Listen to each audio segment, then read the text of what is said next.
that every major city in Florida has felt the effects of Irma, including, well, going up a ways north to Jacksonville, Florida. That's where you'll find our Rick Leventhal. Rick, what's it looking like there?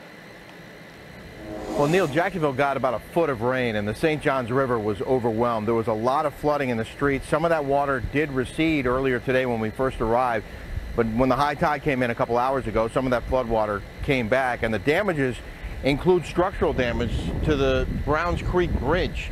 Apparently, the engineers believe that some of the supports may have been compromised by the rough high water, so they closed this bridge.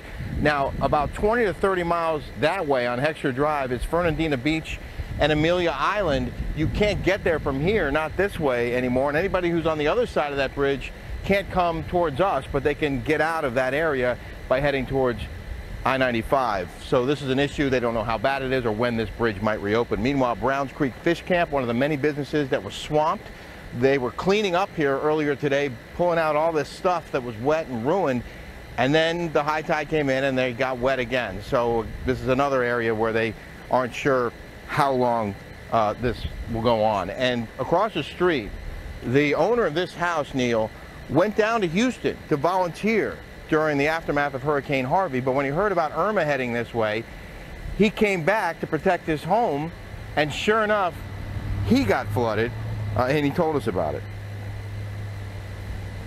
You hear this storm is coming? Yes, hear the storm's coming, and cut our trip short there, and booked it on back to Jacksonville here to get prepared here. And then your house wound up in the water. And my house wound up underwater. So, yep, everything. Luckily, it's 2 levels, so I was able to get most of my belongings upstairs and all that, but just the lower level was flooded out, about knee deep or more. Mike says his house flooded last year in Hurricane Matthew, but this, Neil, he says, was 3 times as bad. Rick, how's the power there? At last report, we were told that there were some 149,000 people still without power in Duval County. Statewide, the number's in the millions. They are making repairs. That number in Duval has gone down. They were able to get some people get the electricity back on, but that's an ongoing issue here, obviously, when you have 149,000 people still in the dark. Incredible. Rick, thank you very much. Rick Leventhal in Jacksonville. Now back to the Florida Keys, where Monroe County Commissioner is saying that there is no plan for mass evacuations right now. Monroe County, Florida Commissioner Heather Carruthers joins me right now on the phone. So you don't think mass evacuations are needed?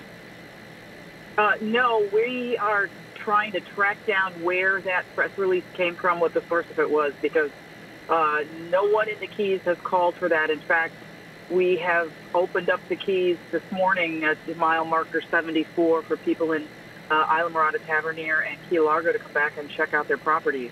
Oh, so they're allowed to do that, because we're told that it's sometimes some points are inaccessible. Commissioner, what can you update me on that? Well, the Keys are connected by one 2-lane road, US 1. US 1 has been